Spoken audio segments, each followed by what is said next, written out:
थाना कविनगर पुलिस ने चोरी डकैती की घटना खुलासा करते हुए 10 लाख रुपए नकद व 50 लाख रुपए के हीरे, सोने चांदी के आभूषण बरामद किए हैं।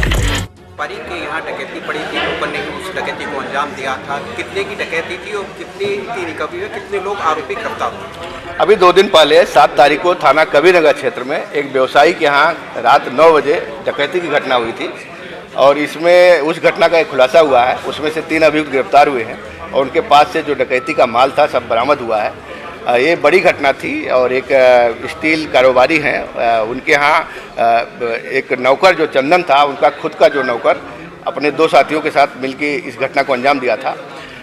इसमें जो पाया गया कि जो चंदन था वो बिहार सुपौल का रहने वाला है। उसने देखा कि घर में केवल बुजुर्ग दंपति हैं, उनका बेटा उस समय कहीं बाहर गोवा में घूमने गए थे बच्चों के साथ, तो उसको लगा कि बड़ी आसानी से घटना को अंजाम दिया जा सकता है, कोई यहाँ पे बहुत विरोध नहीं होगा और लूटपाट की जा सकती है। तो उसने अपने अन्य 3 दोस्तों को बुलाया और ये चारों ने मिलकर पूरी घटना को अंजाम दिया था। कुल टोटल कितनी की लूट हुई थी, कितनी? उस समय इन्होंने जो अंदाज लगाया था कि इनका करीब 20 से 25 लाख का कैश गया होगा, कुछ नई गड्डियाँ थी, कुछ नए नोटें भी थी, इतना आदमी को नहीं पता रहता है। इसके अलावा 70-80 लाख का इन्होंने ज्वेलरी बताया था और उसको FIR भी उतनी की लिखवाई थी। अगर आप देखा जाए तो इनके हिस्से का करीब 50 लाख की ज्वेलरी जो गोल्ड और डायमंड्स वगैरह की बरामद हुई है, करीब 10.5 लाख रुपये कैश बरामद हुआ है। एक अभियुक्त जो चौथा अभी फरार है, उसकी गिरफ्तारी के बाद अन्य जो माल है वो भी बरामद हुआ। पुलिस अब तक इनके पास कैसे पहुंची? पुलिस का जो मेन था कि जो घर का चौकीदार था उसने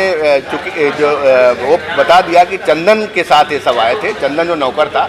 तो चंदन के बारे में हम लोगों ने जब पूरा पता कर लिया, उसका सारी चीज़ें निकाली और इसमें सर्वेलांस और CCTV वगैरह सबकी मदद ली गई। तो चंदन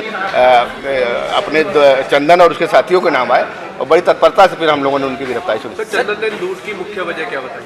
लूट की मुख्य वजह लालच था। उसने उनको देखा था कहाँ पैसा रखा रहता है, कहाँ ज्वेलरी रखी रहती है। उसको लगा कि बड़ी आसानी से ये घटना कारित की जा सकती है, तो उसने अपने दोस्तों की मदद से सर, एक आखिरी सवाल कि जिस प्रकार से पुलिस लगातार इन लोगों को अवेयरनेस कर देती है कि जितने भी नौकर रखें या कोई भी किराएदार रखें, उनका पुलिस वेरिफिकेशन कराए, कहीं ना कहीं इसमें ये चूक करते हैं व्यापारी लोग जिस प्रकार से ये घटना को अंजाम। ये बिल्कुल मैं सभी को बता रहा हूँ, हम लोग हमेशा बताते रहते हैं कि जब भी कोई किराएदार रखें, कोई नौकर रखें, उसका ज़रूर वेरिफिकेशन करें। कम से कम उसका आधार कार्ड ले लें, उसका पूरा खुद भी वेरिफिकेशन करें और पुलिस से भी वेरिफिकेशन कराओ, उसके बाद ही रखें, क्योंकि अभी ये घटना इसी तरह का सबब देती है। ठीक है।